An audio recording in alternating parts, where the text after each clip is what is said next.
오늘도 건강하시고 행복하세요. 구독, 좋아요, 알림 설정은 큰 힘이 됩니다. 그래서 그 쓰레기 같은 인생 얼마면 됩니까?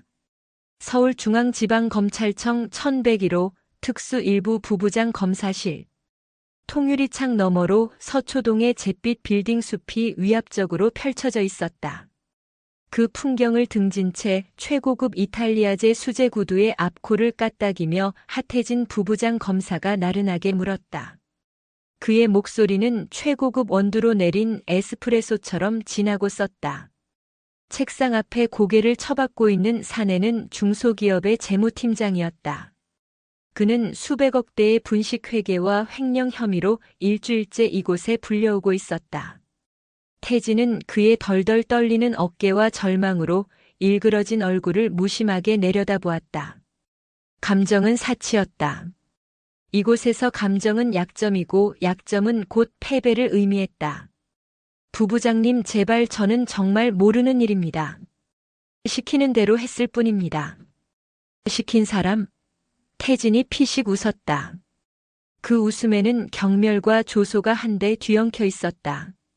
당신 입에서 그분 성함이 나오면 당신 가족들은 내일 아침 조간신문 사회면에서 당신 이름을 보게 될 겁니다.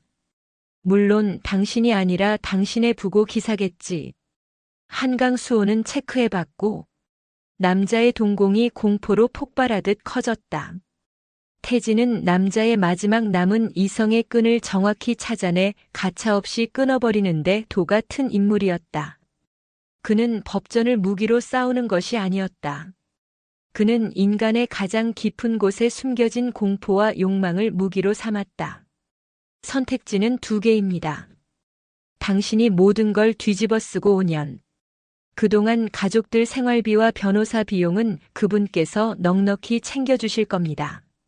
아니면 여기서 진실을 외치고 내일 아침 변사체로 발견되는 것.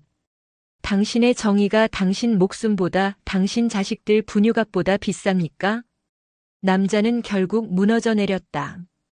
흐느낌과 함께 모든 것을 자백 아닌 자백을 시작했다. 태진은 만족스러운 표정으로 조서에 서명하는 남자를 지켜보았다. 또 하나의 사건이 그분의 뜻대로 종결되었다. 그분.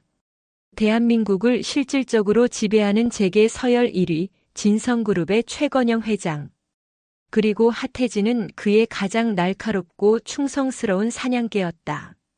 사람들은 그를 서초동의 저승사자라 불렀지만 뒤에서는 최 회장의 개라고 수군거렸다. 태진은 그 모든 것을 알면서도 개의치 않았다.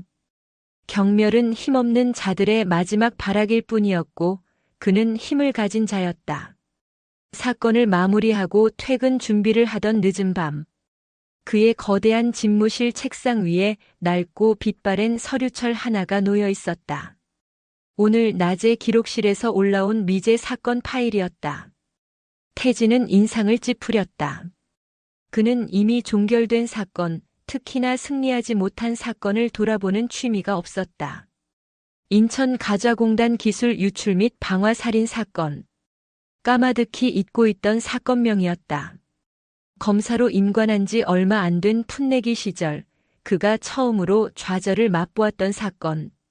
진성그룹의 핵심 반도체 기술을 빼돌리려던 중소기업 유진테크의 사장 윤재호가 자신의 공장에 불을 질러 연구원 한 명을 살해하고 잠적했다는 표면적으로는 명확해 보이는 사건이었다. 하지만 당시 태진은 무언가 이상하다는 것을 직감했다. 너무 완벽하게 짜인 증거, 너무나도 일사천리로 진행되는 수사. 하지만 그의 의혹은 당시 부장검사의 서슬 퍼런 호통 한마디에 그대로 짓밟혔다. 하 검사, 정의감은 좋은데 밥그릇은 챙겨야지. 진성그룹이 어떤 곳인 줄 알아? 그 말 한마디에 태진은 입을 다물었다. 힘없는 정의는 공허한 외침에 불과하다는 것을 그때 처음으로 뼈저리게 깨달았다. 그는 그 사건을 잊기 위해, 아니 외면하기 위해 미친 듯이 일했다. 더 강해져야 했다. 누구도 자신을 무시하지 못할 힘을 가져야만 했다. 그렇게 그는 스스로 괴물이 되는 길을 선택했다. 최건영 회장의 눈에 든 것은 그로부터 얼마 지나지 않아서였다. 태진은 서류철을 쓰레기통에 던져버리려다 순간 멈칫했다. 서류철 가장 앞장에 끼워진 빛바랜 가족사진 한 장 때문이었다.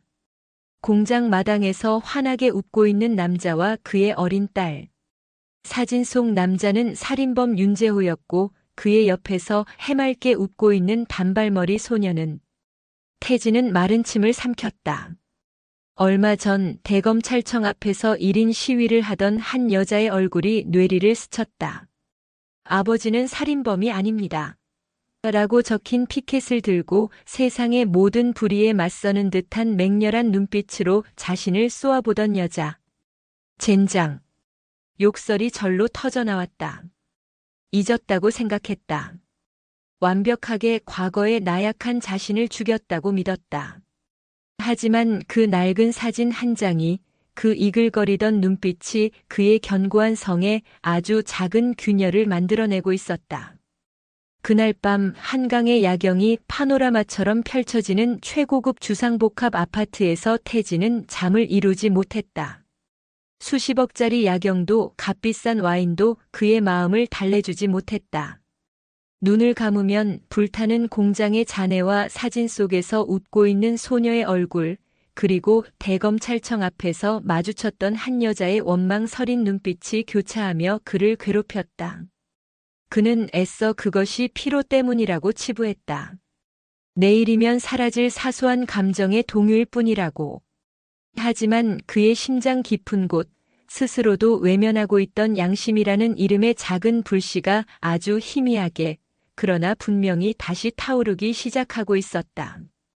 괴물의 심장에서 아주 작은 인간의 심장이 다시 뛰기 시작한 밤이었다. 다음 날 아침 하태진은 평소보다 더욱 완벽하게 자신을 무장한 채 출근했다. 한치의 오차도 없이 다려진 와이셔츠, 수백만 원짜리 명품 넥타이, 그리고 모든 감정을 지워버린 차가운 무표정. 어젯밤의 혼란은 그저 숙취 같은 것이라며 스스로를 다독였다. 그는 다시 최 회장의 사냥개로 돌아와 있었다. 하지만 그의 의지와는 상관없이 균열은 보이지 않는 곳에서부터 서서히 번져나가고 있었다. 오전 브리핑 시간 부장 검사가 심각한 얼굴로 입을 열었다.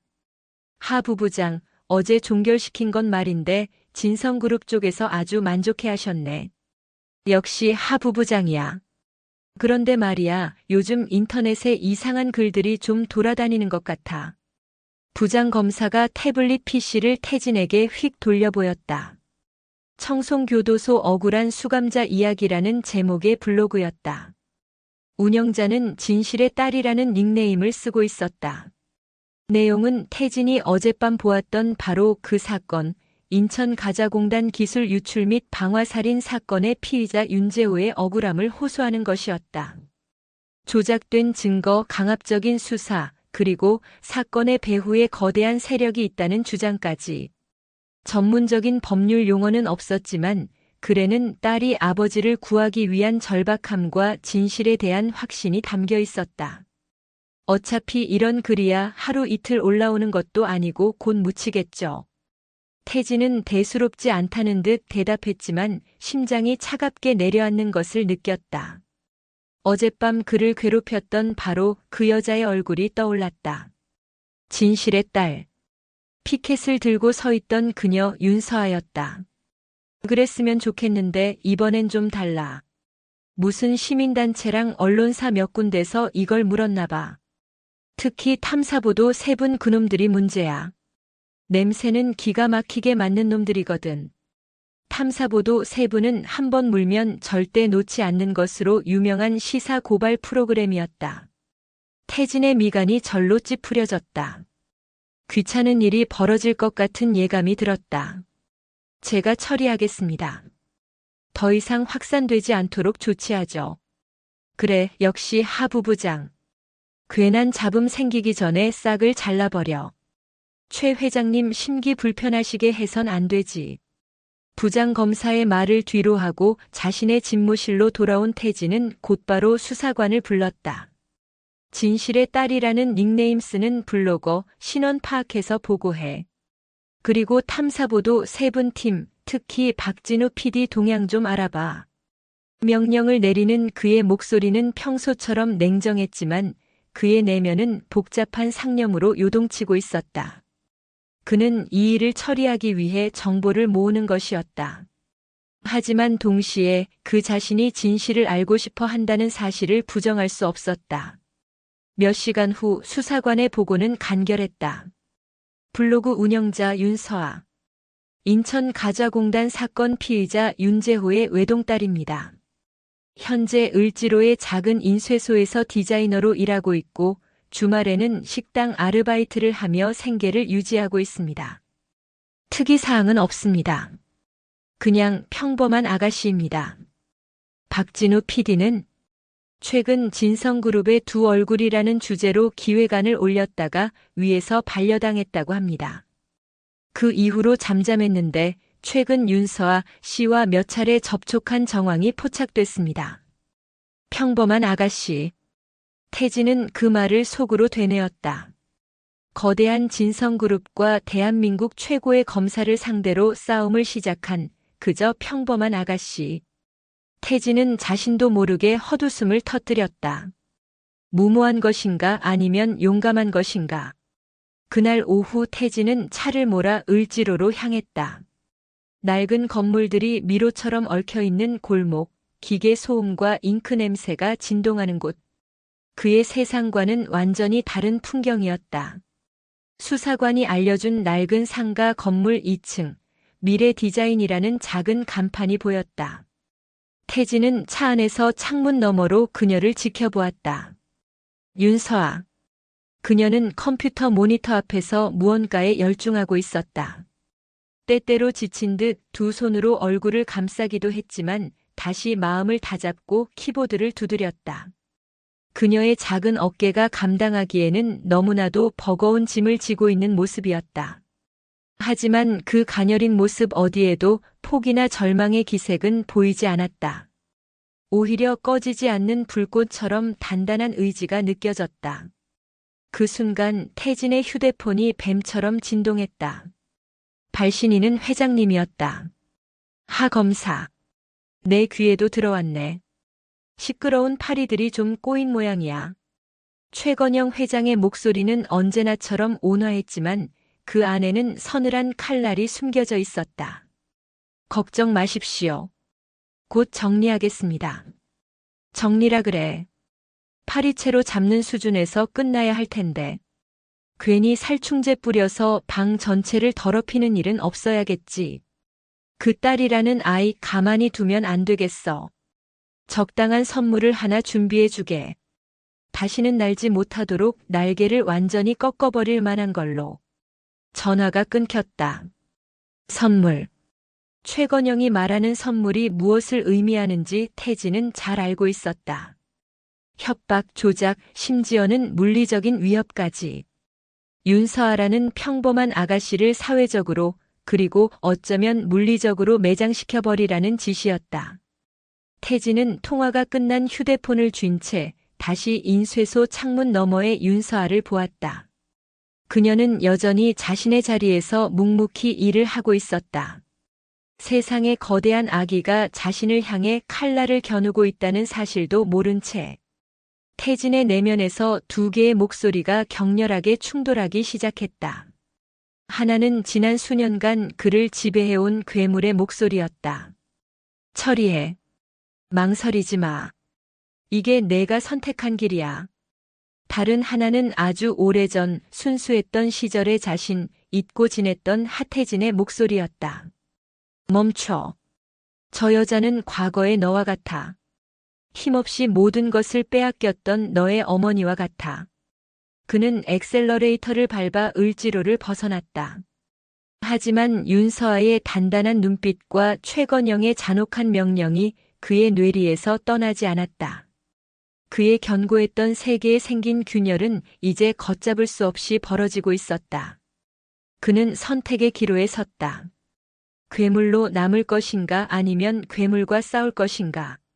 주말 내내 하태진은 지독한 불면과 악몽에 시달렸다. 꿈속에서 그는 끝없이 이어지는 복도를 달렸다.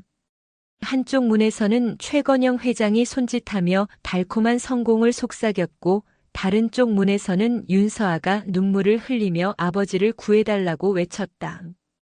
그는 어느 문으로도 들어가지 못한 채 복도 한가운데서 주저앉았다. 월요일 그의 얼굴은 그늘이 져 있었지만 눈빛만은 전보다 더 서늘하고 날카로워져 있었다.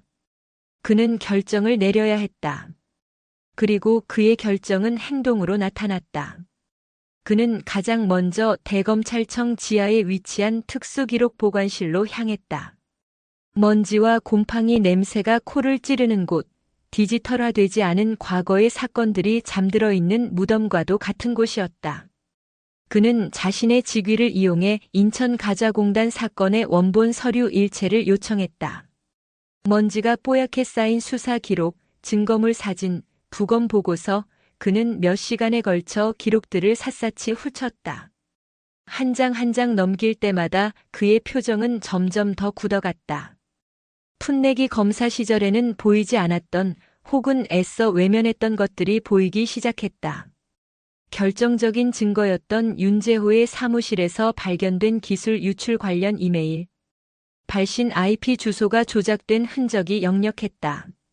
화재 현장의 발화 지점 역시 당시 국과수의 보고서와는 미묘하게 달랐다.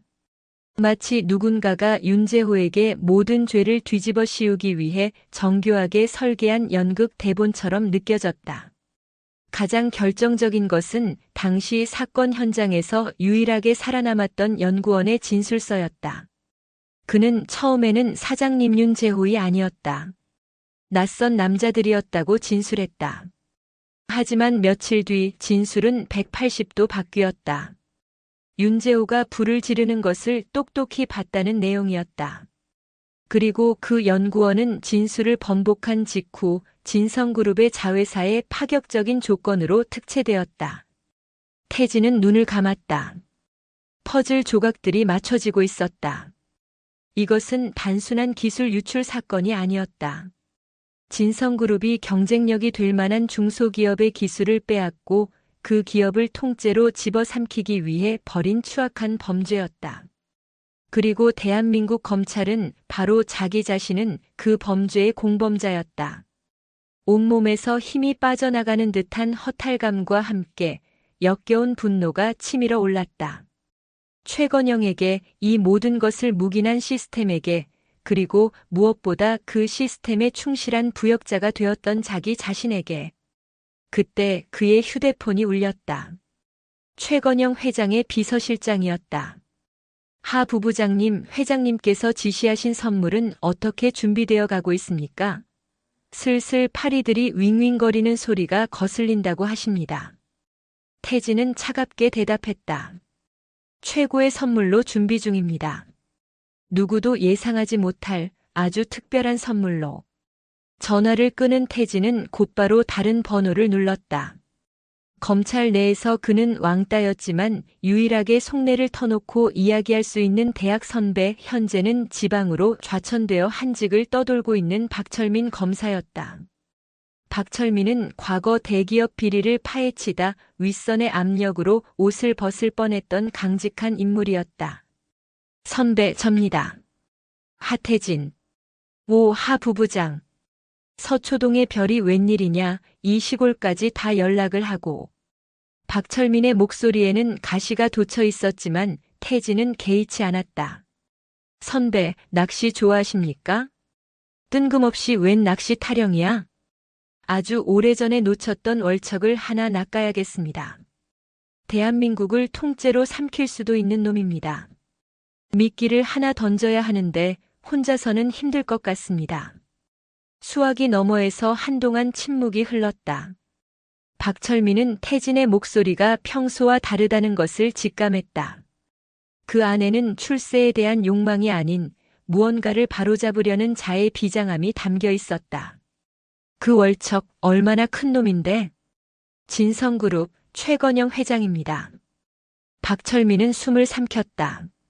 하태진이 최건영의 사냥개라는 것은 검찰 내에서 모르는 사람이 없었다. 사냥개가 주인을 물겠다고 말하고 있었다. 너 미쳤구나. 미쳤는지도 모르겠습니다. 하지만 더 이상은 안 되겠습니다. 선배 도움이 필요합니다. 제가 미끼를 던지면 선배는 밖에서 뜰채를 준비해 주십시오. 제가 안에서 판을 흔들겠습니다. 다시 긴 침묵이 흘렀다. 그리고 마침내 박철민의 나직한 목소리가 들려왔다. 낚싯대는 뭘로 준비할까? 전화를 끄는 태진은 처음으로 희미하게 미소 지었다. 혼자가 아니었다. 그는 마지막으로 한 군데 더 전화를 걸었다. 탐사보도 3분의 박진우 PD였다. 박진우 PD님, 하태진 검사입니다. 진성그룹의 두 얼굴 아직 그 기획안 유효합니까? 제가 당신에게 세상을 뒤흔들 만한 특종을 하나 드리겠습니다. 대신 조건이 있습니다. 박진우 PD는 믿을 수 없다는 듯 숨을 죽였다. 최 회장의 사냥개가 스스로 먹잇감을 물어다 주겠다고 말하고 있었다. 태진은 창밖을 보았다. 이미 해가 지고 서초동의 거리는 인공의 빛으로 가득 차 있었다. 그는 더 이상 그 빛을 동경하지 않았다. 그는 이제 어둠 속에서 진실을 밝히는 한 자루 촛불이 되기로 결심했다. 모든 통화를 마친 그는 검찰청을 나섰다. 그의 차는 익숙한 강남이 아닌 다시 을지로를 향하고 있었다. 그는 윤서아를 만나야 했다. 모든 것을 바로잡기 위한 첫걸음은 가장 큰 피해자인 그녀에게 진실을 고백하고 용서를 구하는 것에서부터 시작되어야 했다. 차가 낡은 인쇄소 건물 앞에 멈췄다. 늦은 시간까지 불이 켜진 창문 너머로 여전히 홀로 싸우고 있는 그녀의 실루엣이 보였다. 태진은 차에서 내려 그녀에게로 향했다. 그를 기다리는 것이 파멸일지 구원일지 알 수 없었다. 하지만 한 가지는 분명했다. 그는 더 이상 그녀의 외면할 수 없는 눈빛으로부터 도망치지 않을 것이다.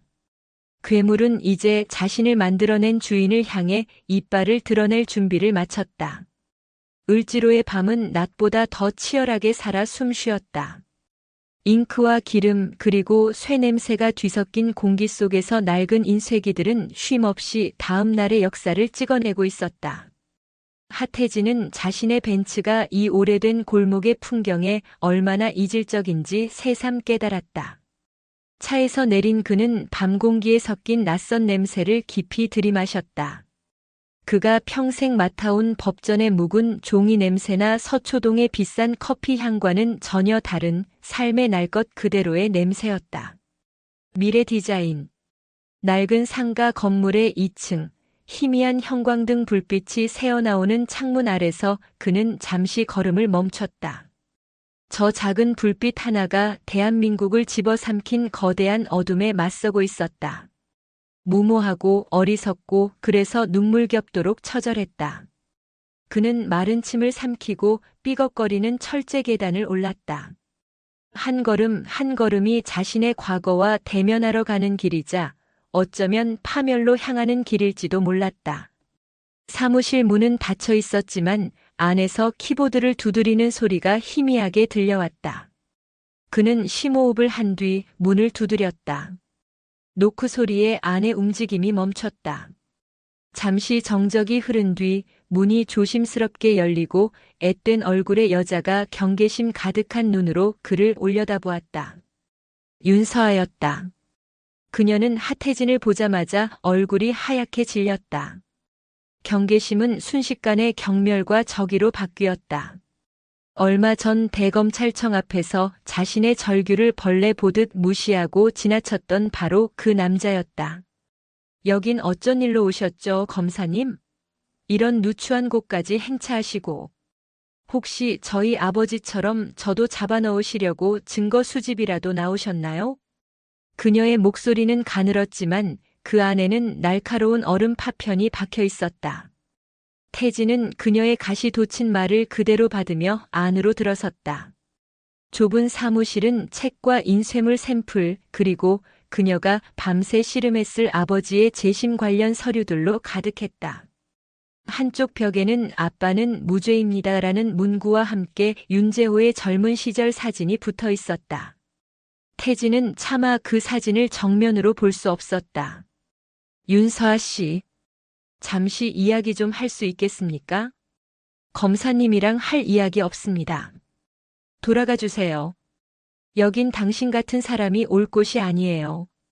서아는 단호하게 문을 가리켰다. 그녀의 눈에는 불신이 가득했다. 최건영의 사냥개가 무슨 꿍꿍이로 자신을 찾아왔을까?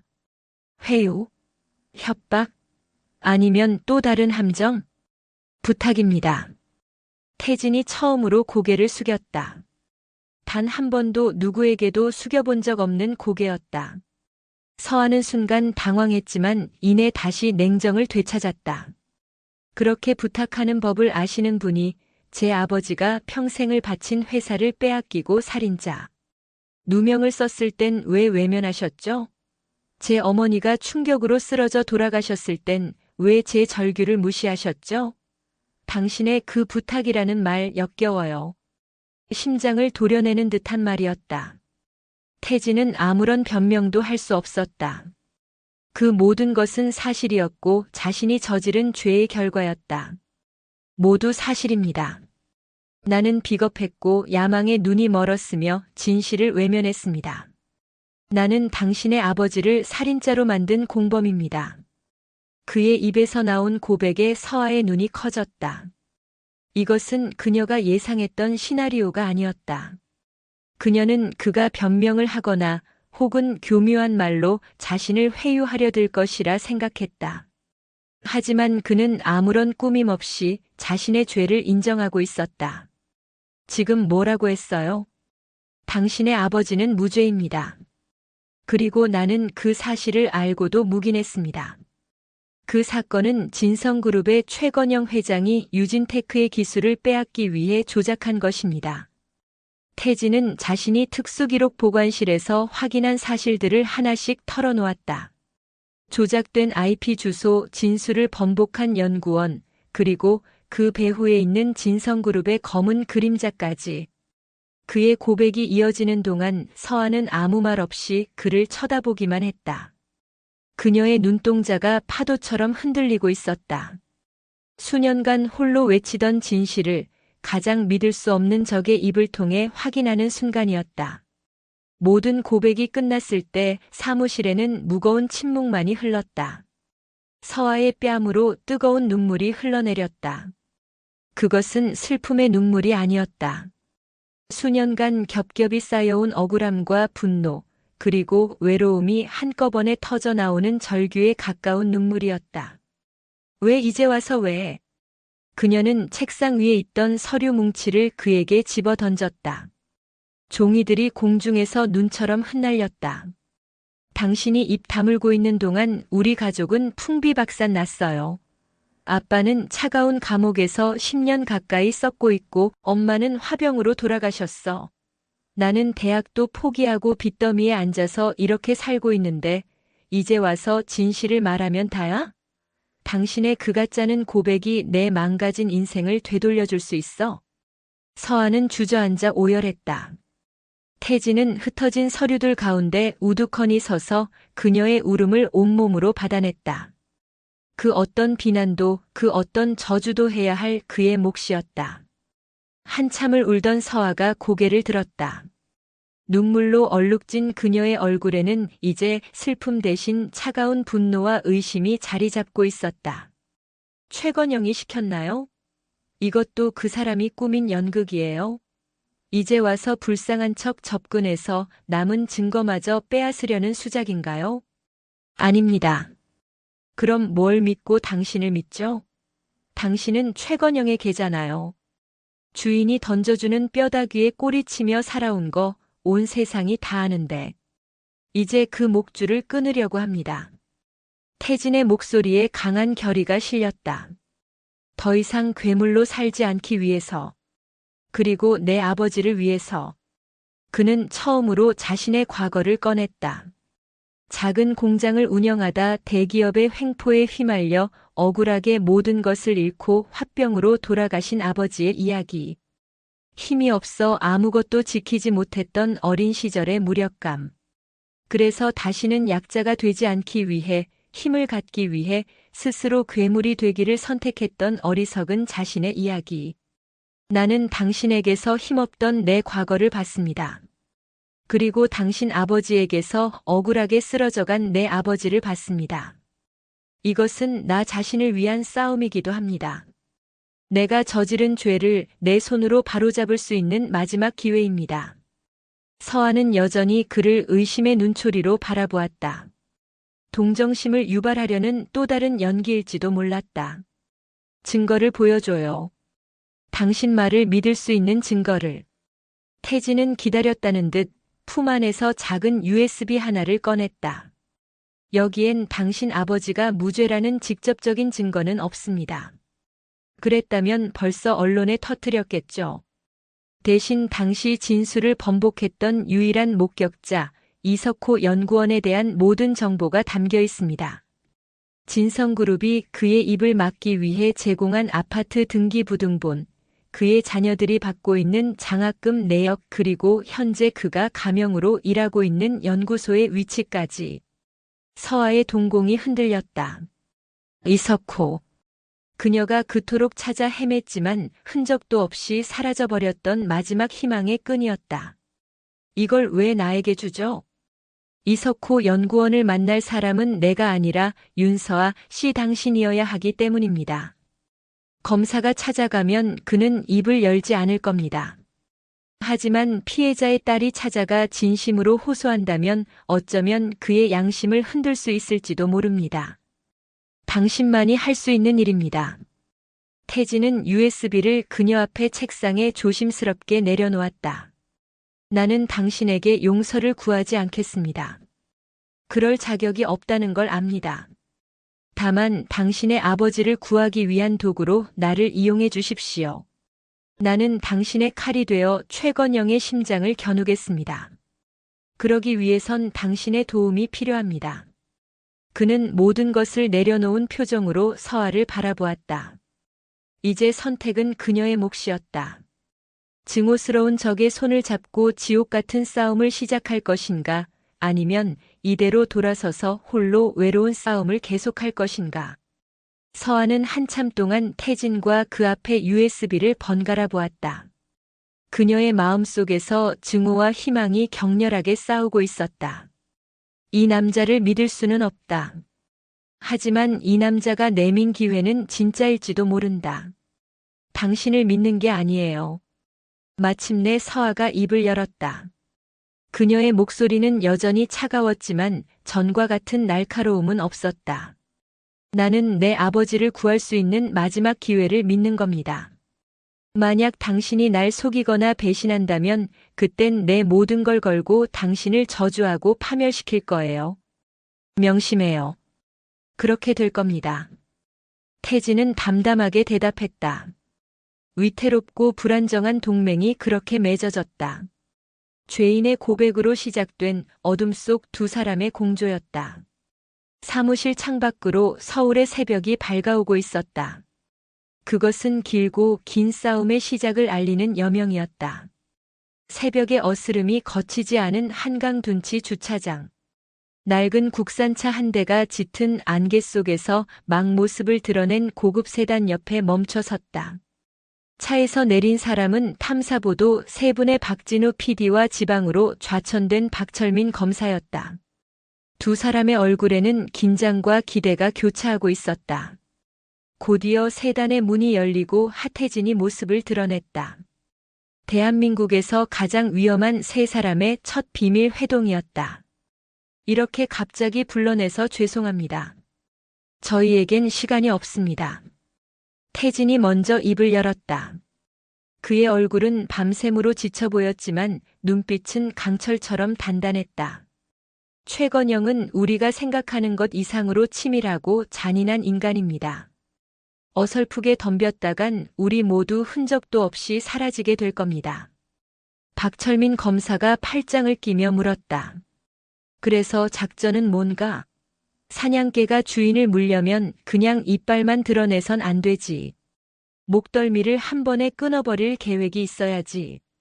태진은 준비해온 태블릿 PC를 켰다. 화면에는 진성그룹의 복잡한 조직도와 함께 최건영 회장을 중심으로 한 핵심 인물들의 관계도가 떠 있었다. 전쟁은 세계의 전선에서 동시에 시작되어야 합니다. 첫째, 내부. 둘째, 여론. 셋째, 법률. 제가 내부에서 정보를 빼내고 판을 흔드는 두더지 역할을 맡겠습니다. 박 PD님은 그걸 받아 여론을 움직여 주십시오. 최건영이 가장 두려워하는 것은 검찰이 아니라 자신에게 등을 돌리는 세상의 시선입니다. 그리고 박 선배님은 저희가 모은 증거를 바탕으로 법리적 검토와 특별검사 임명을 위한 명분을 쌓아주십시오. 기존의 특수부 라인은 이미 최건영의 손아귀에 있습니다. 판을 새로 짜야 합니다. 박진우 PD가 날카롭게 질문했다. 가장 중요한 증거, 즉 최건영 회장의 직접적인 개입을 입증할 스모킹건은 있습니까? 정황만으로는 그 괴물을 무너뜨릴 수 없습니다. 아직은 없습니다.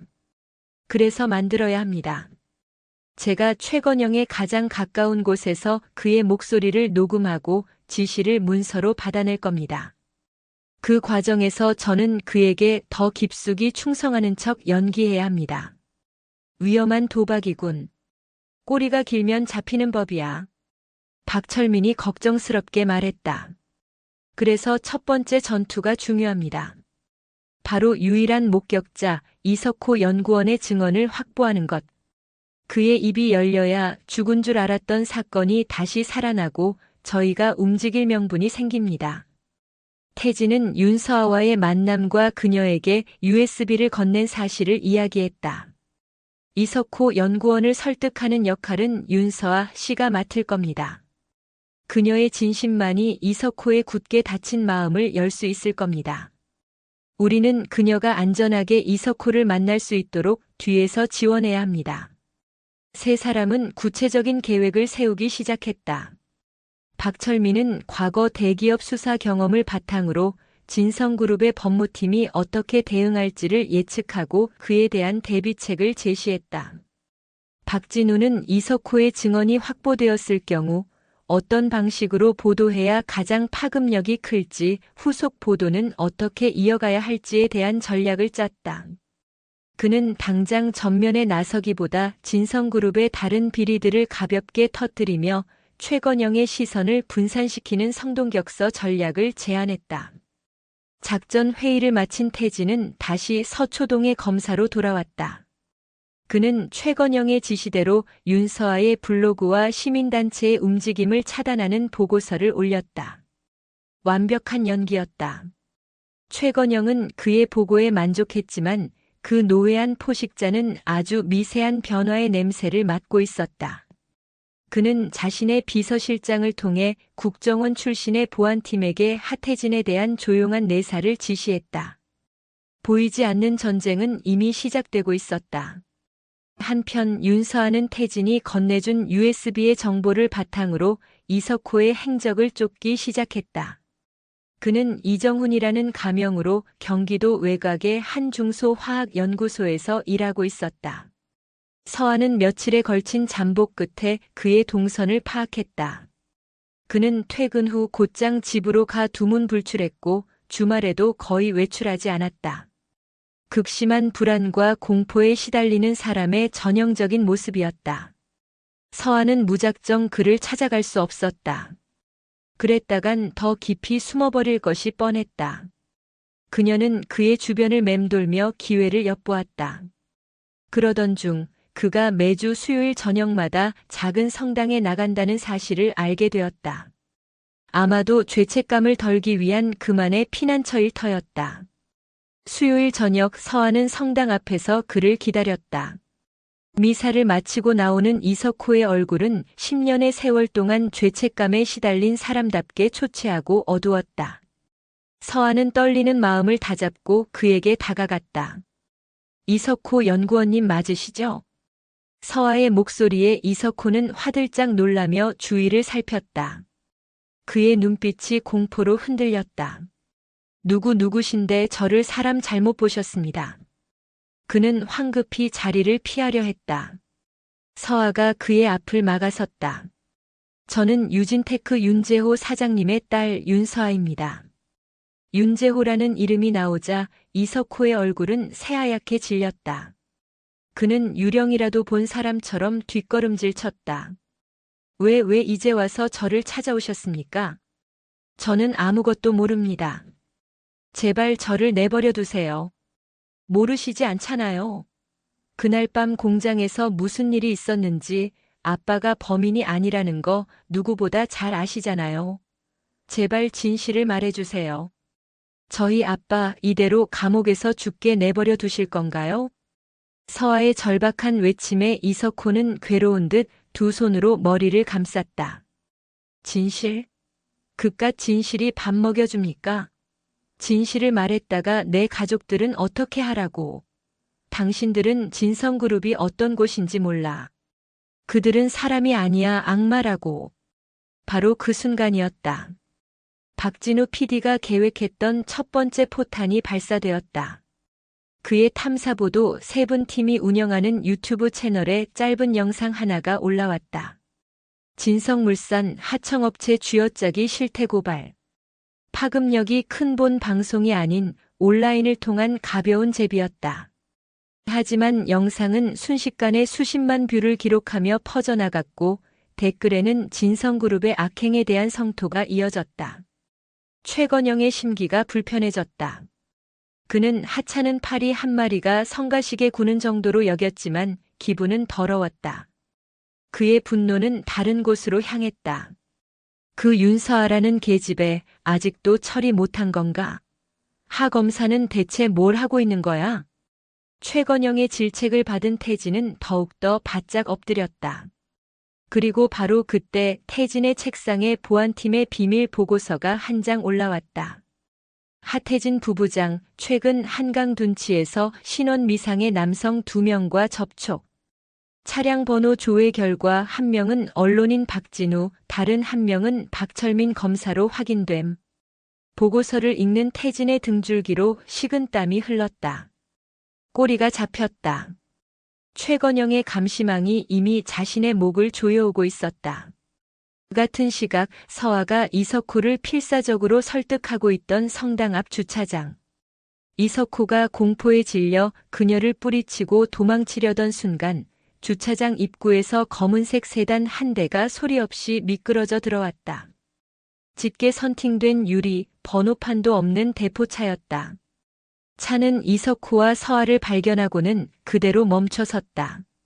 그리고 두 개의 헤드라이트가 번쩍 켜지며 어둠 속에 갇힌 두 사람을 환하게 비췄다.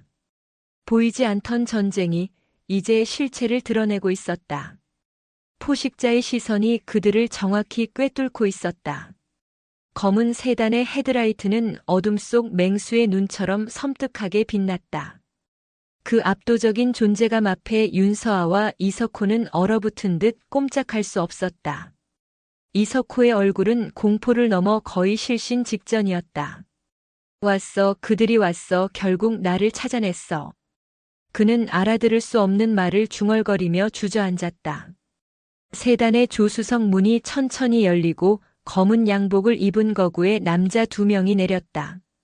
그들은 마치 무대 위의 배우처럼 서두르지도 주저하지도 않는 침착한 걸음으로 다가왔다. 한치의 감정도 읽을 수 없는 그들의 얼굴은 그 자체로 폭력의 예고편이었다.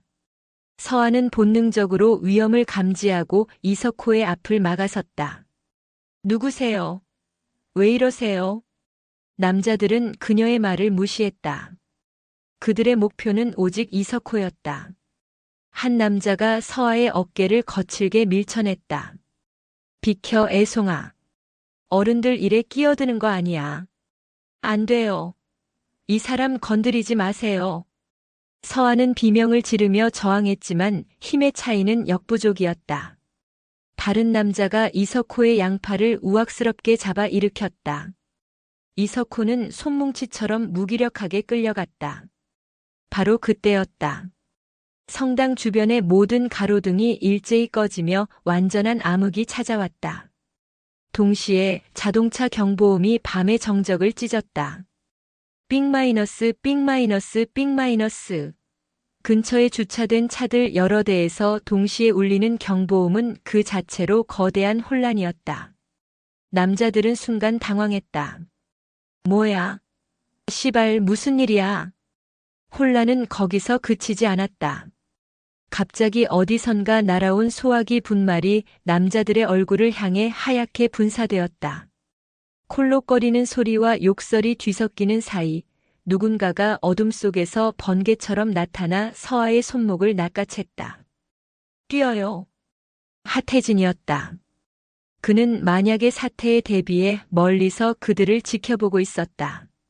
그는 자신의 차와 미리 해킹해둔 주변 차량의 경보 시스템을 동시에 울리고 근처에 비치된 소화기를 이용해 시간을 벌었던 것이다. 서아는 정신을 차릴 틈도 없이 그에게 이끌려 반대편 골목으로 뛰었다. 뒤에서 남자들의 고함 소리가 들려왔지만 어둠과 소음이 그들의 발을 묶어주고 있었다. 얼마나 달렸을까? 두 사람은 숨이 턱에 차서야 낡은 건물 뒤편에 몸을 숨겼다. 서아는 거친 숨을 몰아쉬며 태진을 보았다. 그는 검사복이 아닌 검은 옷차림이었고 그의 얼굴에는 평소의 냉정함 대신 절박함이 서려 있었다. 괜찮습니까? 저 사람들은 누구죠? 이석호 씨는 어떻게 됐을까요? 진성그룹 해결사들일 겁니다. 이석호 씨는 아마 무사하진 못하겠죠. 하지만 죽이진 않을 겁니다.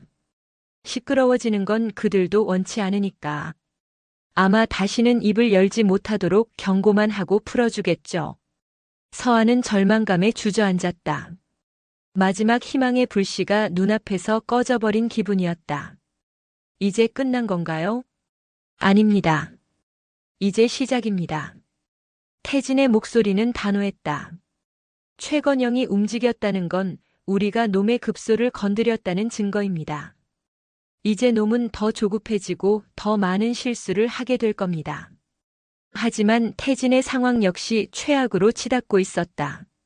한강 둔치에서의 비밀 회동이 발각된 이상 최건영의 의심은 확신으로 바뀌었을 것이다. 그는 이제 사냥개가 아니라 제거해야 할 배신자였다. 다음 날 예상대로 최건영의 소환 명령이 떨어졌다. 장소는 검찰청이 아닌 북한산 자락에 위치한 그의 개인 한옥 별장이었다. 외부와 완벽하게 차단된 그만의 성이었다. 태진이 도착했을 때 최건영은 고고한 학처럼 새하얀 한복을 입고 난을 치고 있었다. 방 안에는 짙은 묵향이 배어 있었다. 그는 태진을 돌아보지도 않은 채 붓을 놀리며 나지막이 말했다. 하 검사. 개는 말이야 주인을 무는 순간 사냥개가 아니라 미친 개가 되는 법이지. 미친 개는 어떻게 해야 하는 줄 아나? 그의 목소리는 평소처럼 온화했지만 방 안의 공기는 얼음장처럼 차가워졌다. 잡아서 몽둥이로 쳐 죽여야지. 다른 개들 본보기로 말이야. 최건영이 천천히 몸을 돌렸다. 그의 손에는 막 완성된 사군자 그림이 들려 있었다. 그의 눈빛은 그림 속 난초처럼 우아했지만 그 이면에는 상대를 압살하는 잔혹함이 숨쉬고 있었다. 요즘 우리 하 검사가 다른 생각을 품고 있다는 얘기가 들리더군. 내가 모를 줄 알았나? 그는 태진과 박철민, 박진우가 만나는 모습이 찍힌 사진 몇 장을 탁자 위에 던졌다. 명백한 증거였다. 태진은 순간 숨이 멎는 것 같았지만 이내 평정을 되찾았다. 여기서 무너지면 모든 것이 끝이었다. 오해십니다, 회장님. 오해? 최건영이 코웃음을 쳤다. 박철민 검사는 제 대학 선배입니다. 최근 개인적인 일로 상의할 것이 있어 만났을 뿐입니다. 박진우 PD는 탐사보도 세 분이 최근 진성그룹에 대해 악의적인 기사를 내보내고 있어 제가 직접 만나 경고하고 정보를 캐내려던 것이었습니다. 놈들의 내부 정보를 알아야 역으로 놈들을 무너뜨릴 수 있지 않겠습니까? 완벽한 거짓말이었지만 가장 그럴듯한 변명이기도 했다. 태진은 최건영이 자신을 의심하면서도 자신의 능력이 필요하기에 쉽게 내치지 못할 것이라는 사실에 모든 것을 걸었다. 최건영은 한참 동안 말없이 태진의 눈을 꿰뚫어 보았다. 그의 마음을 읽으려는 듯, 그의 영혼까지 들여다보려는 듯. 기나긴 침묵 끝에 최건영의 입가에 희미한 미소가 걸렸다. 그래, 그래야 내 사냥개답지. 역시 하검사야. 그는 사진을 집어들어 옆에 있던 화로에 던져버렸다. 사진이 불길에 휩싸여 재로 변하는 것을 보며 그가 말했다. 믿지. 하지만 믿음이라는 건 행동으로 증명해야 하는 법이야. 자네의 충성심을 증명할 기회를 주지. 최건영은 서류 한 장을 태진에게 내밀었다. 윤서아라는 아이, 더는 눈앞에서 알짱거리게 둘 수가 없어.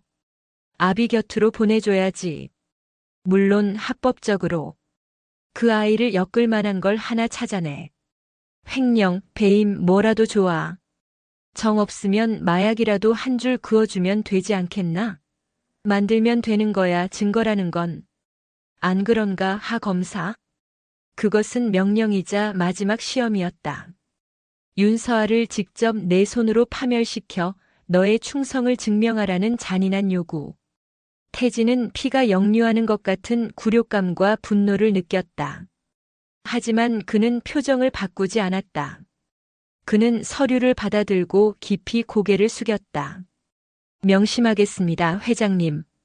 별장을 나서는 태진의 등 뒤로 최건영의 차가운 목소리가 비수처럼 날아와 꽂혔다. 내일 아침까지 윤서아에 대한 긴급 체포영장 청구서를 내 책상 위에 올려놓게. 태진은 검찰청으로 돌아왔다. 그의 집무실은 거대한 감옥처럼 느껴졌다. 그는 자신의 손으로 자신과 함께 싸우기로 한 동지를 향해 칼을 겨눠야 할 처지에 놓였다. 거부하면 자신과 동료들이 모두 파멸할 것이고 수락하면 그는 영원히 구원받지 못할 괴물이 될 터였다. 그는 고뇌 끝에 자신의 수사팀에서 가장 신뢰하지만 이번 계획에 대해서는 전혀 알지 못하는 김 수사관을 불렀다. 지금부터 윤서아라는 여자를 내사한다. 통신, 계좌, 주변 인물까지 샅샅이 뒤져. 먼지 하나라도 나오면 즉시 보고하도록. 그의 목소리는 얼음처럼 차가웠다. 김 수사관은 충성심 가득한 눈으로 대답했다. 알겠습니다, 부부장님. 외부에서 보기엔 하태진이 마침내 윤서아를 향해 사냥을 시작한 것처럼 보였다. 그날 밤 인쇄소에서 밤샘 작업을 하던 윤서아에게 퀵서비스 기사가 서류 봉투 하나를 건넸다. 서울중앙지방검찰청의 인장이 찍힌 출석 요구서였다. 피의자 윤서아, 담당 검사 하태진. 서아는 서류를 쥔 채 그 자리에 얼어붙었다. 종이 한 장이 그녀의 세상 전체를 무너뜨리고 있었다. 믿음이라는 이름의 가느다란 끈이 배신이라는 칼날에 가차없이 끊어지는 순간이었다. 그녀의 눈에 절망과 함께 하태진에 대한 지독한 증오가 불타오르기 시작했다. 같은 시각 태진은 홀로 집무실에 앉아 있었다. 책상 위에는 윤서아의 긴급 체포영장 청구서가 놓여 있었다. 그는 자신의 손으로 동아줄을 끊어버렸다. 이제 그는 완벽하게 혼자였다. 벼랑 끝에 선 그는 이제 누구도 예상하지 못한 마지막 반격을 준비해야만 했다. 서울중앙지방검찰청의 출석 요구서는 차가운 칼날이 되어 윤서아의 심장에 박혔다. 담당 검사 하태진. 그 이름 세 글자는 잉크로 쓰인 것이 아니라 배신과 절망의 피로 새겨진 낙인처럼 선명했다. 그녀를 돕겠다던 그의 고백, 괴물로 살지 않겠다던 그의 결의, 아버지의 모습이 겹쳐 보인다던 그의 슬픈 눈빛. 그 모든 것이 정교하게 짜인 연극이었다는 사실에 서아는 온몸의 피가 차갑게 식는 것을 느꼈다. 거짓말. 그녀의 입에서 터져나온 것은 절규가 아닌 힘없는 속삭임이었다. 믿고 싶지 않았다. 하지만 손에 들린 공문서는 그녀의 마지막 희망을 비웃듯 차갑고 엄연한 현실이었다. 최건영의 개는 결국 주인을 배신하지 않았다. 사냥의 대상을 잠시 바꾸는 척 연기하며 방심한 먹잇감의 목덜미를 제대로 물기 위해 더 낮은 자세로 엎드렸을 뿐이다. 분노가 뒤늦게 치밀어 올랐다. 서한은 책상 위에 있던 서류들을 미친 듯이 쓸어버렸다. 종이들이 폭설처럼 흩날렸다. 아버지의 재심을 위해 밤새워 정리했던 자료들, 하태진이 건넸던 USB에서 출력한 이석호의 정보들, 그 모든 것이 이제는 거대한 기만의 증거가 되어 그녀를 조롱하고 있었다. 으아악! 그녀는 목이 찢어져라 소리를 질렀다. 낡은 인쇄소의 잉크 냄새만이 그녀의 절규를 조용히 삼켰다. 다시 혼자가 되었다. 아니, 처음부터 혼자였다. 거대한 권력 앞에서 진실을 외치는 그녀의 싸움은 어쩌면 처음부터 승산 없는 계란으로 바위치기였을지도 모른다. 그 시각 박진우 PD와 박철민 검사 역시 충격에 휩싸여 있었다. 하태진이 윤서아를 피의자로 입건했다는 소식은 내부 정보원을 통해 순식간에 퍼져나갔다. 박진우는 당장이라도 하태진에게 전화를 걸려 했지만 박철민이 그를 말렸다. 진정해, 박 PD. 이건 뭔가 이상해. 이상하다니요? 배신한 겁니다. 결국 놈은 최건영에게로 남기로 한 거라고요. 우리 정보만 빼내고 뒤통수를 친 겁니다. 하태진이 그럴 놈이었다면 애초에 우리에게 접근하지도 않았을 거야. 이건 너무 노골적이잖아. 마치 나 배신했어 하고 광고하는 것 같지 않나? 박철민의 눈빛이 날카롭게 빛났다. 그는 수십 년간 검사로 일하며 수많은 인간 군상을 봐왔다. 하태진의 눈빛에서 읽었던 것은 단순한 변심이 아니었다. 그것은 모든 것을 건 자의 비장함이었다. 놈의 의도가 뭐든 윤서아 씨가 위험합니다. 당장 변호사를 붙여야 합니다. 물론이지. 하지만 일단은 기다려보세. 하태진이 어떤 그림을 그리는 건지 아직은 알 수 없어. 우리가 섣불리 움직였다간 그 그림을 망쳐버릴 수도 있어. 그들의 혼란과 별개로 하태진은 자신의 계획을 한치의 오차 없이 실행에 옮기고 있었다. 그는 최건영의 눈과 귀가 되어줄 자신의 충직한 부하, 김주원 수사관에게 윤서아의 모든 것을 파헤치라 명했다. 김 수사관, 윤서아의 모든 계좌를 압수수색해. 특히 최근 몇 달간의 입출금 내역을 집중적으로 봐. 그리고 그녀의 통신 기록도 전부 확보하고. 사소한 거 하나라도 놓치지 마. 알겠습니다, 부부장님. 김 수사관은 일말의 의심도 없이 명령에 따랐다. 그는 하태진을 진심으로 존경했고 그가 지시하는 일이라면 그것이 곧 정의라고 믿었다. 며칠 후 윤서아는 변호사와 함께 검찰청 조사실에 앉아 있었다. 창문 하나 없는 답답한 공간, 공기마저 무겁게 가라앉아 있었다. 그녀의 맞은편에는 하태진이 아닌 앳된 얼굴의 젊은 검사가 앉아 있었다.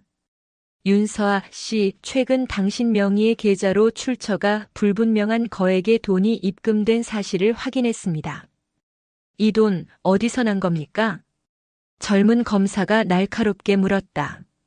서아는 어이없다는 듯 헛웃음을 쳤다. 제 통장 잔고가 10만 원을 넘은 적이 언제인지 기억도 안 나는데요. 무슨 말씀이시죠?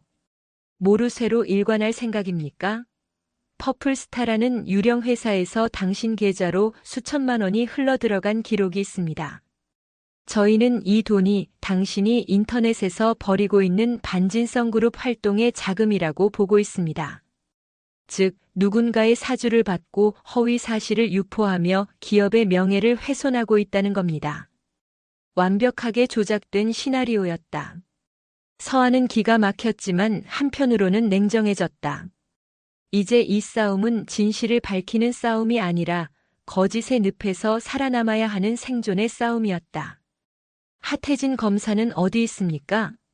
직접 물어보라고 하세요. 그 비겁한 남자 내 눈앞에 나타나서 직접 자기 입으로 말해보라고 전하세요. 그녀의 외침은 굳게 닫힌 조사실 문에 공허하게 부딪혔다. 바로 그 시각 하태진은 옆방의 차가운 모니터 화면을 통해 모든 것을 지켜보고 있었다. 모니터 속 서아의 분노와 절망이 담긴 얼굴이 그의 심장을 찔렀다. 그는 주먹을 세게 쥐었다. 손톱이 손바닥을 파고드는 고통이 그녀가 느끼는 고통에 비하면 아무것도 아니었다.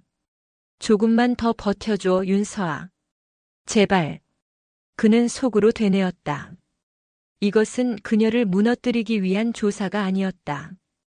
이것은 거대한 적을 속이기 위한 연극이자 적의 심장부에서 증거를 찾아내기 위한 합법적인 수사였다. 그는 최건영이 심어놓은 퍼플스타라는 유령 회사가 과거 윤재호에게 누명을 씌울 때 사용했던 또 다른 유령 회사와 연결되어 있다는 희미한 흔적을 발견했다. 그리고 그 연결고리를 공식적인 수사 기록으로 남기기 위해 그는 기꺼이 악역을 자처하고 있었다. 윤서아를 미끼로 던져 더 큰 상어를 낚으려는 위험한 도박이었다. 조사가 잠시 중단되고 젊은 검사가 밖으로 나갔다. 혼자 남은 서아는 지친 듯 고개를 숙였다. 그때 누군가 조사실 문을 열고 서류철 하나를 테이블 위에 툭 던져놓고는 아무 말 없이 사라졌다. 방금 나갔던 젊은 검사였다. 서아는 신경질적으로 서류철을 밀어내려다 순간 멈칫했다. 서류철 표지에 아주 작게 연필로 눌러 쓴 글씨가 보였다. 칼이 되겠습니다. 그것은 그가 처음 자신을 찾아왔던 밤 그가 했던 말이었다. 당신의 칼이 되어 최건영의 심장을 겨누겠다고. 서아의 심장이 세차게 뛰기 시작했다. 이게 대체 무슨 의미지? 배신이 아니었단 말인가? 이 모든 것이 그의 계획이란 말인가? 그녀는 혼란스러운 눈으로 주변을 둘러보았다. 벽에 붙은 검은 단방향 거울이 눈에 들어왔다. 저 너머에서 하태진이 자신을 보고 있을지도 모른다. 그녀는 애써 태어난 척 서류철을 자신의 쪽으로 끌어당겼다. 그리고 서류를 넘기는 척하며 손가락으로 테이블 위를 아주 천천히 두드렸다. 똑, 똑, 똑. 그것은 모스 부호였다. 아주 오래전 아버지가 장난처럼 가르쳐 주었던 그들만의 신호. 살아있다. 단방향 거울 너머에서 하태진은 모니터 화면 속 그녀의 손가락 움직임을 보고 숨을 삼켰다. 그녀가 자신의 메시지를 이해했다. 그리고 응답했다. 가장 어두운 밤 절망의 가장 깊은 곳에서 두 사람의 깨어졌던 동맹은 그렇게 누구도 모르게 다시 이어지고 있었다. 하태진은 최건영의 비서실장에게 전화를 걸었다. 윤서아, 심리적으로 거의 무너진 상태입니다. 며칠 더 압박하면 배후를 실토할 것 같습니다. 예상대로 뒤에서 돈을 대주는 세력이 있는 게 확실합니다. 그는 완벽한 보고를 마쳤다. 최건영은 이 보고를 받으며 자신의 사냥개가 드디어 미친 생각을 접고 다시 충성스러운 개로 돌아왔다고 안심하고 있을 터였다. 하지만 그 사냥개는 지금 주인의 목을 물어뜯을 가장 날카로운 이빨을 어둠 속에서 조용히 갈고 있었다. 하태진의 배신이라는 연극은 완벽했다. 최건영은 자신의 감시망과 압박이 드디어 효과를 봤다고 판단했다. 그는 하태진에게 걸었던 의심의 끈을 살짝 늦추고 대신 진성그룹의 비자금을 폭로한 탐사보도 세분팀에게 압력을 행사하는 쪽으로 힘을 집중하기 시작했다.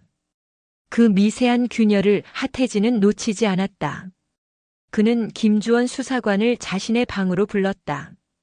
김 수사관은 최근 며칠간의 성과를 자랑스럽게 보고했다. 부부장님 윤서아 계좌로 돈을 보낸 퍼플스타라는 회사 추적해보니 역시 페이퍼 컴퍼니였습니다.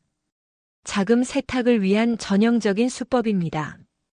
대표는 노숙자 명의를 도용했고 사무실 주소는 존재하지도 않는 곳입니다. 꼬리를 완벽하게 잘랐습니다. 하태진은 만족스러운 듯 고개를 끄덕이며 서류철 하나를 툭 던져주었다. 수고했네. 그런데 말이야, 이 서류 좀 보게. 이건 10년 전 인천가자공단 사건 때 윤재호에게 기술을 사려 했던 것으로 위장된 페이퍼 컴퍼니의 자료야.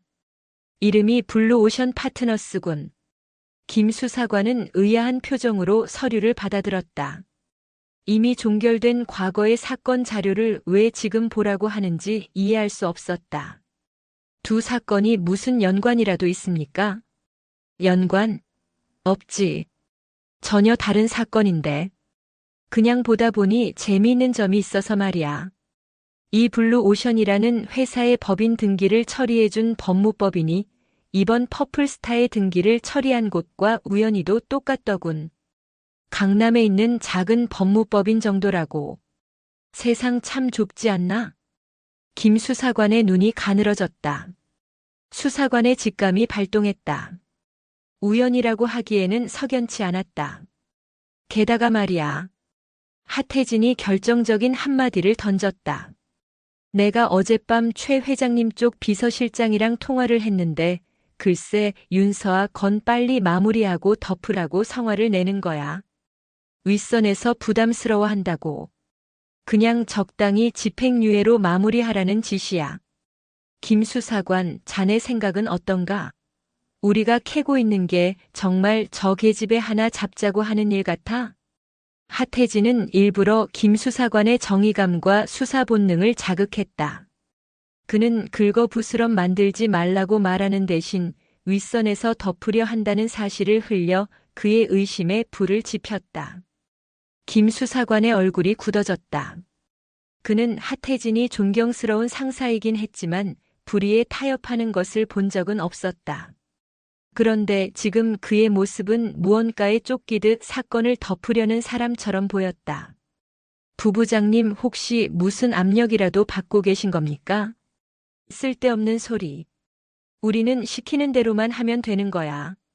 어서 가서 사건 종결 보고서나 준비해. 하태진은 차갑게 말하며 그를 내보냈다. 하지만 그의 등 뒤로 김 수사관의 눈빛이 흔들리는 것을 그는 똑똑히 보았다. 의심의 씨앗은 뿌려졌다.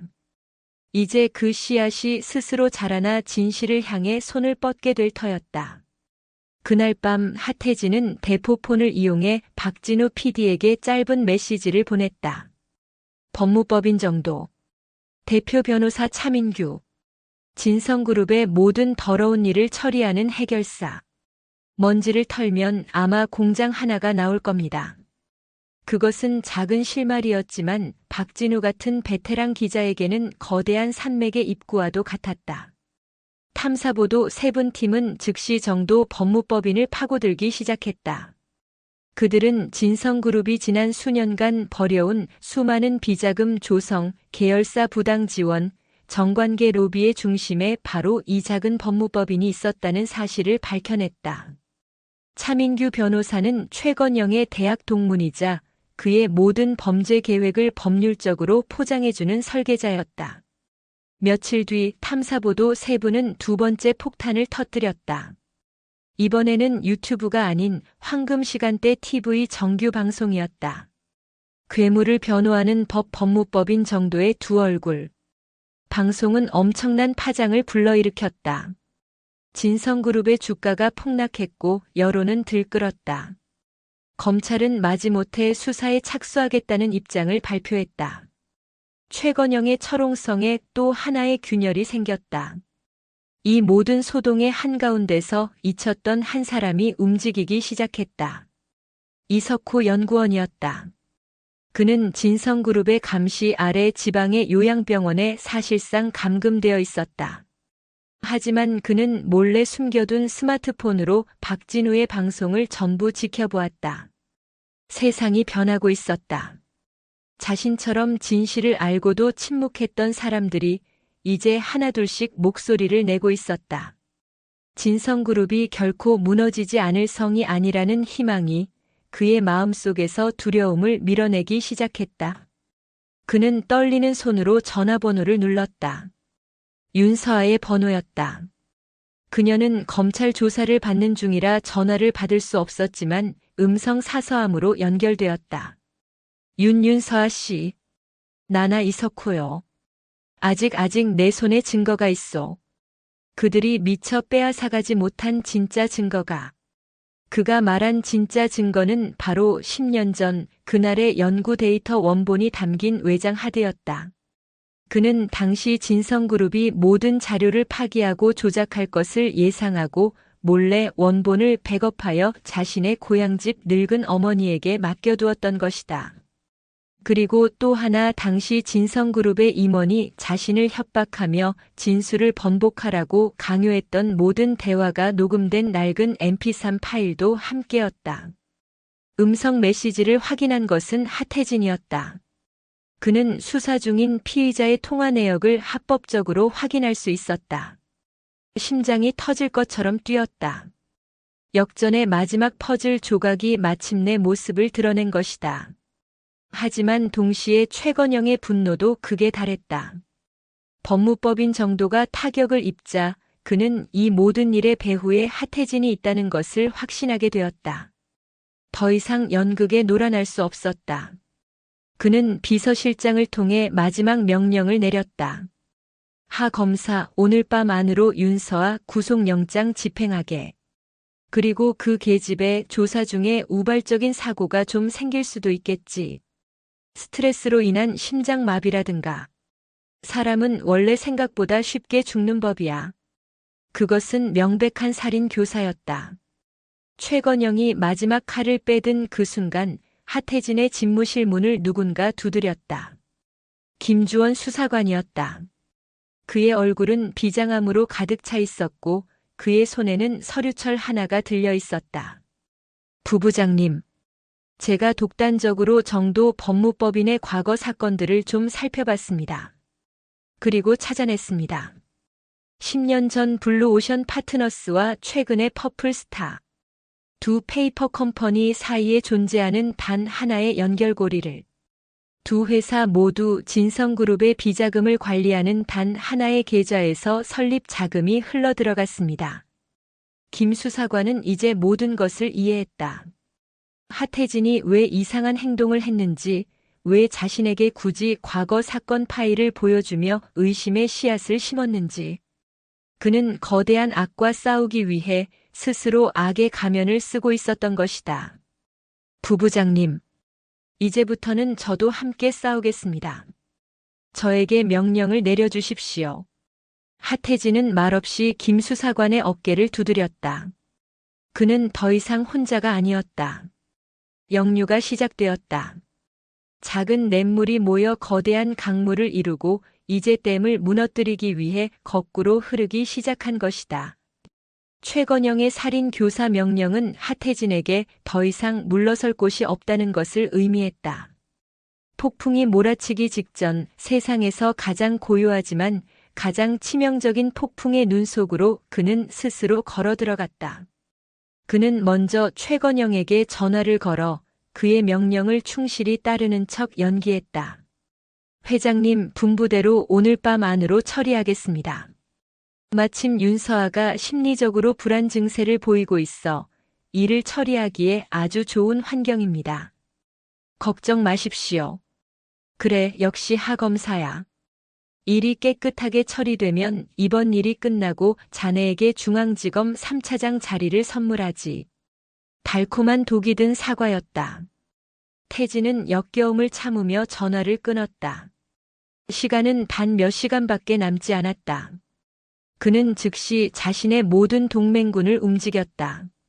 먼저 박철민 검사에게 이석호의 음성 메시지와 김주원 수사관이 찾아낸 비자금 계좌 증거를 암호화된 파일로 전송했다. 선배, 재심 청구 및 특검 발의안 지금 바로 터뜨려 주십시오. 더 이상 기다릴 시간이 없습니다. 제가 검찰 내부에서 시간을 끄는 동안 선배는 밖에서 세상을 뒤집어 주십시오. 박철민은 비장한 목소리로 대답했다. 알겠다. 내 남은 검사 인생 전부를 이 싸움에 걸겠다. 동시에 박진우 PD에게도 연락했다. 박 PD님, 마지막 퍼즐 조각이 도착했습니다. 이석호 연구원이 살아있고 그의 손에 스모킹 건이 있습니다. 지금부터 제가 그의 신병을 확보하겠습니다. PD님은 탐사보도 3분 긴급 편성을 준비해 주십시오. 아마 대한민국 방송 역사에 남을 시청률을 기록하게 될 겁니다. 박진우 PD의 목소리가 흥분으로 떨렸다. 드디어 올 것이 왔군요. 방송국 전체를 뒤집어서라도 오늘 밤 황금 시간대를 확보하겠습니다. 마지막으로 그는 충성을 맹세한 김주원 수사관에게 가장 위험한 임무를 맡겼다. 김 수사관, 지금 즉시 이석호 연구원이 감금된 요양병원으로 가게.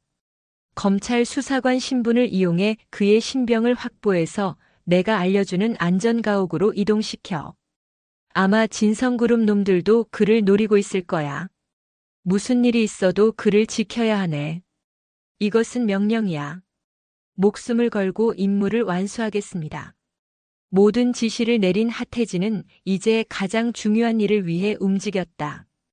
그는 윤서아의 구속영장을 들고 그녀가 감금된 특별조사실로 향했다. 그가 방에 들어서자 윤서아는 경멸과 증오가 뒤섞인 눈으로 그를 쏘아보았다. 이제야 나타나셨네요, 비겁한 검사님. 직접 내 손에 수갑이라도 채우시려고? 태진은 아무 말 없이 그녀의 앞에 앉았다. 그리고 함께 들어온 교도관들에게 눈짓했다. 잠시 두 사람만 할 이야기가 있습니다. 밖에서 대기해 주십시오. 교도관들이 나가고 방 안에 단둘이 남게 되자 태진은 단도직입적으로 말했다. 윤서아 씨, 지금부터 내가 하는 말을 한 글자도 놓치지 말고 들으십시오. 이것은 연극이었고 이제 마지막 막이 오르려 합니다. 그는 최건영의 살인 교사 지시부터 이석호의 생존, 그리고 지금 이 순간 밖에서 벌어지고 있는 모든 상황을 빠르게 설명했다. 서아는 믿을 수 없다는 표정으로 그의 이야기를 들었다. 그녀의 눈에 맺혔던 증오는 서서히 혼란으로, 그리고 이내 희미한 희망으로 바뀌어 갔다. 당신은 이 모든 걸 혼자서, 당신이 버텨주었기 때문에 가능했습니다. 태진이 그녀의 눈을 똑바로 보며 말했다. 이제 마지막으로 당신이 해야 할 일이 있습니다. 당신이 이 전쟁을 끝낼 주인공이 되어야 합니다.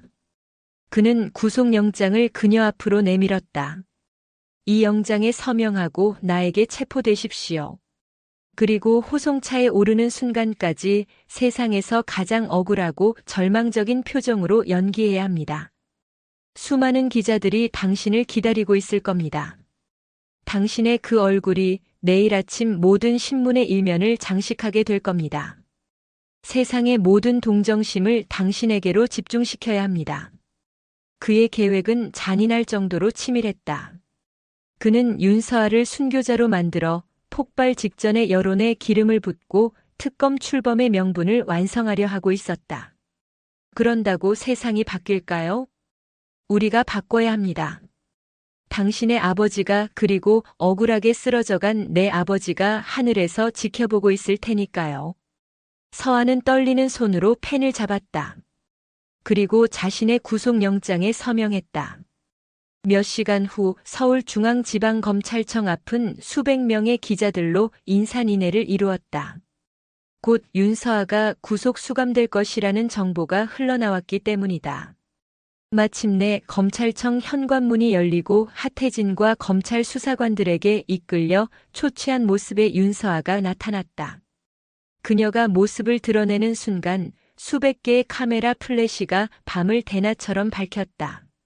서아는 하태진의 말대로 세상의 모든 슬픔을 짊어진 얼굴로 하늘을 한번 쳐다보았다. 그녀의 눈에서 눈물 한 방울이 툭 떨어졌다. 그 순간 모든 카메라가 그녀의 얼굴을 클로즈업했다. 그것은 단순한 눈물이 아니었다. 거대한 권력에 의해 짓밟힌 한 개인의 절규이자 진실을 갈망하는 시대의 양심을 향한 호소였다. 호송차에 오르기 직전 그녀는 기자들을 향해 마지막 한마디를 외쳤다. 진실은 침몰하지 않습니다. 그녀를 태운 호송차의 문이 닫혔다. 하지만 이미 세상은 뒤집히기 시작했다. 박철민 검사가 국회에서 긴급 기자회견을 열고 진성그룹의 비리 증거를 폭로하며 특검 도입을 촉구했다. 인터넷은 윤서아의 눈물과 외침으로 들끓었고 진성그룹을 규탄하는 촛불이 하나둘씩 켜지기 시작했다. 같은 시각 탐사보도 세 분의 스튜디오는 생방송 준비로 분주했다. 박진우 PD의 손에는 김주원 수사관이 목숨 걸고 빼내온 이석호 연구원의 증언 영상과 데이터 원본이 들려 있었다. 모든 것이 계획대로 움직이고 있었다. 폭풍의 가장 깊은 눈 속에서 하태진은 마지막 반격을 위한 모든 준비를 마쳤다. 그는 자신의 집무실 창가에 서서 저 멀리 보이는 진성그룹 타워의 불빛을 바라보았다. 한때는 동경의 대상이었던 그 빛이 이제는 곧 무너져 내릴 바벨탑처럼 위태로워 보였다. 그는 자신의 책상 위에 놓인 사직서를 한번 바라본 뒤 마지막 통화 버튼을 눌렀다. 신호음이 몇 번 울리고 최건영의 차가운 목소리가 들려왔다. 처리됐나? 네, 회장님. 태진이 조용히 대답했다. 이제 사냥을 시작합니다. 이제 사냥을 시작합니다. 수화기 너머로 들려온 하태진의 나직한 선언에 최건영 회장은 순간 그 의미를 이해하지 못했다. 사냥? 윤서아를 처리했다는 보고가 아닌가? 무슨 헛소리를 하는 거지? 그의 얼굴에 떠오른 의문이 분노로 바뀌기까지는 채 10초도 걸리지 않았다.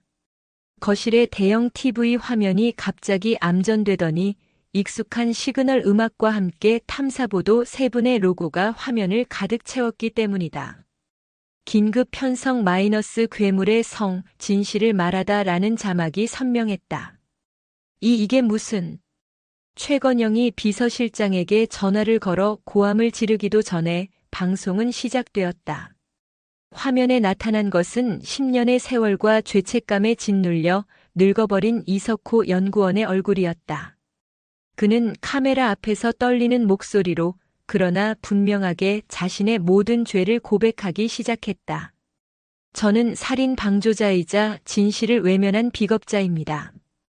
유진테크의 윤재호 사장님은 범인이 아닙니다. 모든 것은 진성그룹이 꾸민 음모였습니다.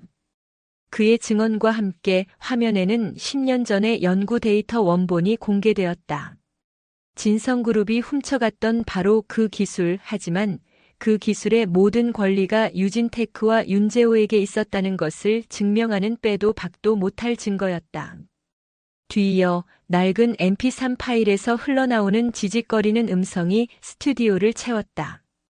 당시 진성전자 사장이었던 인물이 이석호를 협박하며 진술을 번복하라고 종용하는 생생한 목소리였다. 최건영의 숨이 가빠졌다. 하지만 이것은 시작에 불과했다. 박진우 PD는 하태진이 던져준 모든 조각들을 완벽하게 꿰맞춰 대한민국 전체를 향해 보여주고 있었다. 윤재호를 무너뜨리기 위해 사용된 페이퍼 컴퍼니 블루 오션 파트너스, 그리고 10년 뒤 그의 딸 윤서아를 무너뜨리기 위해 사용된 퍼플스타. 두 유령 회사의 자금이 진성그룹의 동일한 비자금 계좌에서 흘러나왔다는 사실이 김주원 수사관이 확보한 계좌 추적 자료와 함께 화면에 펼쳐졌다. 방송의 대미는 바로 몇 시간 전 검찰청 앞에서 촬영된 윤서아의 영상이었다. 세상의 모든 슬픔을 짊어진 채 눈물을 흘리며 진실은 침몰하지 않습니다. 라고 외치던 그녀의 모습이 클로즈업되었다. 아버지를 살인자로 만든 것도 모자라 그 진실을 밝히려던 딸마저 파멸시키려 했던 거대 기업의 추악한 민낯이 만천하에 드러나는 순간이었다. 방송이 끝나자마자 세상은 폭발했다. 포털 사이트의 실시간 검색어는 진성그룹, 윤서아, 탐사보도 세 분 등의 키워드로 도배되었고 진성그룹 홈페이지는 트래픽 폭주로 서버가 다운되었다. SNS는 최건영을 규탄하는 분노의 목소리로 들끓었다. 마치 거대한 댐이 무너지듯 억눌려왔던 여론이 한꺼번에 터져나왔다. 국회에서는 야당은 물론 여당 의원들까지 나서서 진성그룹 게이트 특별검사법을 즉각 상정해야 한다고 목소리를 높였다. 최건영의 한옥 별장에는 전화가 불통이 날 지경이었다. 그에게 충성을 맹세하던 정치인, 법조인, 관료들 모두 약속이나 한 듯 전화를 받지 않거난 곤란하다는 말만 되풀이했다. 그가 수십 년간 돈과 권력으로 쌓아올린 성이 단 1시간의 방송으로 모래성처럼 허물어지고 있었다. 그는 마지막 지푸라기라도 잡는 심정으로 하태진에게 다시 전화를 걸었다. 하태진, 내 이놈. 내가 감히 나를 배신해? 내가 너에게 모든 걸 줬는데 내가 어떻게 나한테 이럴 수 있어? 수화기 너머의 목소리는 더 이상 대한민국을 호령하던 제왕의 것이 아니었다. 모든 것을 잃은 늙은이의 발악에 불과했다. 모든 걸 주셨다고요? 하태진의 목소리는 얼음처럼 차가웠다. 당신이 준 건 주인이 던져주는 뼈다귀와 목줄 뿐이었습니다. 그리고 당신은 내게서 그 무엇보다 소중한 것을 빼앗아갔습니다. 인간으로 살 수 있는 최소한의 자존심을. 내 아비처럼 만들어주마. 너도 내 애비처럼 길바닥에서 비참하게 죽게 될 거야. 아니요. 태진이 조용히 그러나 단호하게 말했다. 나는 아버지처럼 되지 않을 겁니다. 나는 당신처럼 되지 않기 위해 이 모든 것을 시작했으니까. 당신의 시대는 끝났습니다, 회장님.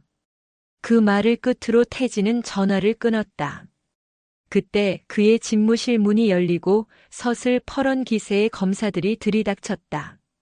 그들을 이끌고 있는 것은 이제 특별검사라는 새로운 직함을 단 박철민이었다. 하태진 검사. 진성그룹 비리 은폐 및 직권 남용 혐의로 긴급 체포합니다. 하태진은 아무런 저항도 하지 않았다. 그는 기다렸다는 듯 자신의 검사 신분증과 배지를 책상 위에 올려놓았다. 그리고 자신이 그동안 모아온 모든 증거 자료가 담긴 외장 하드를 박철민에게 건넸다. 여기 당신들이 찾던 모든 것이 들어 있습니다. 그리고 제 모든 죄에 대한 자술서도 함께. 그는 자신의 죄를 피하지 않았다. 괴물을 잡기 위해 스스로 괴물이 되었던 시간들, 그 시간들에 대한 죗값은 오롯이 자신이 치러야 할 몫이었다. 박철민이 그에게 수갑을 채우려던 순간 태진이 나지막이 말했다. 가기 전에 마지막으로 할 일이 있습니다. 괴물의 마지막을 내 눈으로 직접 보고 싶습니다. 태진은 특검팀과 함께 진성그룹 타워의 최상층 회장실로 향했다. 그곳에는 최건영이 홀로 앉아 있었다. 창밖으로 자신이 평생 일군 왕국이 무너지는 풍경을 멍하니 내려다보고 있었다. 그는 더 이상 저항하지 않았다. 특검 수사관들이 그를 체포하기 위해 다가서는 것을 태진이 잠시 손으로 막았다. 그리고 최건영에게 다가가 마지막 질문을 던졌다. 당신은 후회합니까? 최건영은 한참 만에 고개를 돌려 태진을 보았다. 그의 눈에는 분노도 슬픔도 아닌 공허함만이 가득했다. 후회? 내가 왜? 나는 단 한 번도 패배한 적이 없었다. 이번에도 마찬가지야. 나는 진 게 아니야. 단지 너 같은 미친 개를 미처 처리하지 못했을 뿐. 그는 끝까지 괴물이었다. 태진은 더 이상 아무 말도 하지 않았다. 그것으로 충분했다. 특검 수사관들이 최건영의 양팔을 잡고 일으켜 세웠다. 한 시대의 황제가 초라하게 역사의 무대 뒤편으로 퇴장하는 순간이었다. 그로부터 1년 후, 대한민국은 격동의 시간을 보냈다. 진성그룹 게이트 특검은 최건영 일가와 그들에게 부역했던 수십 명의 정관계, 법조계 인사들을 구속 기소했다. 최건영은 무기징역을 선고받았고 진성그룹은 해체에 가까운 구조조정을 거쳐 전문 경영인 체제로 전환되었다. 하태진 역시 법의 심판을 피하지 못했다. 그는 자신의 모든 혐의를 인정했고 재판 과정에서 단 한 번의 변명도 하지 않았다. 그는 최후 진술에서 상처받은 모든 이들에게, 특히 윤서아와 그녀의 가족에게 눈물로 사죄했다. 재판부는 그의 죄가 무겁지만 진실을 밝히는 데 결정적인 역할을 한 점을 참작하여 징역 3년을 선고했다. 윤재호는 재심에서 만장일치로 무죄를 선고받고 10년 만에 자유의 몸이 되었다. 교도소 문 앞에서 딸 서아와 부둥켜 안고 오열하던 그의 모습은 그의 가장 감동적인 장면으로 사람들의 기억에 남았다. 그리고 다시 2년의 시간이 흘렀다. 차가운 겨울바람이 부는 어느 날 오후 윤서아는 작은 국화꽃 한 다발을 들고 경기도의 한 추모 공원을 찾았다. 어머니의 묘비 앞에 꽃을 내려놓은 그녀의 얼굴은 이전보다 한결 편안해 보였다. 그녀는 진성그룹으로부터 받은 거액의 손해배상금으로 진실의 등대라는 작은 공익재단을 만들었다. 거대 권력에 의해 억울한 일을 당한 사람들을 돕는 일이었다. 그녀는 자신의 아픔을 다른 이들의 상처를 치유하는 데 사용하고 있었다. 아버지 윤재호는 고향으로 내려가 작은 기술 연구소를 차렸다. 그는 더 이상 돈을 벌기 위해서가 아니라 자신이 진정으로 사랑하는 일을 하며 조용한 여생을 보내고 있었다. 부녀는 마침내 길고 어두웠던 터널을 지나 평온한 일상을 되찾았다. 추모공원을 나선 서아는 차를 몰아 또 다른 곳으로 향했다. 강원도의 한적한 교도소 앞이었다. 잠시 후 교도소의 육중한 철문이 열리고 한 남자가 걸어 나왔다. 3년의 수감 생활을 마친 하태진이었다. 그는 조금 수척해졌지만 과거의 그늘과 야망으로 가득 찼던 눈빛은 사라지고 평범한 한 남자의 담담한 눈빛만이 남아 있었다. 그는 문 앞에 서 있는 서아를 보고 잠시 걸음을 멈췄다. 두 사람 사이에는 어색한 침묵이 흘렀다. 그들은 가해자와 피해자였고 한때는 동지였으며 서로에게 지울 수 없는 상처와 구원을 동시에 안겨준 기묘한 인연이었다. 서아가 먼저 침묵을 깨고 그에게 다가갔다. 그리고 따뜻한 캔커피 하나를 내밀었다. 하태진은 말없이 그것을 받아들었다. 손끝으로 전해지는 온기가 그의 얼어붙었던 마음을 조금씩 녹이는 것 같았다. 용서라는 말은 하지 않을게요. 그건 아마 평생 못할지도 몰라요. 서아가 조용히 말했다. 하지만 고맙다는 말은 하고 싶었어요. 당신 덕분에 우리 가족은 다시 시작할 수 있게 됐으니까. 내가 지은 죄에 비하면 아무것도 아닙니다. 아버지가 그러시더군요. 서아가 하늘을 올려다보며 말했다. 괴물을 잡으려면 괴물의 시면을 들여다볼 용기가 필요하다고요. 당신은 기꺼이 그 시면으로 걸어 들어갔어요. 그래서 괴물을 잡을 수 있었던 거라고. 그녀는 다시 태진을 바라보았다. 그녀의 눈에는 더 이상 증오나 원망이 없었다. 깊은 이해와 연민이 담겨 있었다. 이제 사람으로 살아가세요, 하태진 씨. 그 한마디에 하태진의 눈시울이 뜨거워졌다. 그는 고개를 숙여 감정을 갈무리한 뒤 아주 오랜 시간이 지나서야 다시 고개를 들었다. 그리고 그의 얼굴에 생애 처음으로 모든 것을 내려놓은 편안한 미소가 떠올랐다. 그는 서아를 향해 천천히 고개를 끄덕였다. 그것은 대답이자 약속이었다.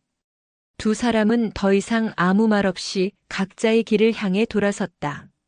한 사람은 과거를 딛고 미래를 향해, 다른 한 사람은 길었던 참회의 시간을 끝내고 새로운 삶을 향해. 차가운 겨울의 끝자락에서 두 사람의 길고 길었던 싸움은 비로소 막을 내리고 있었다. 이제 그들에게는 괴물이 아닌 사람으로 살아갈 시간이 기다리고 있었다.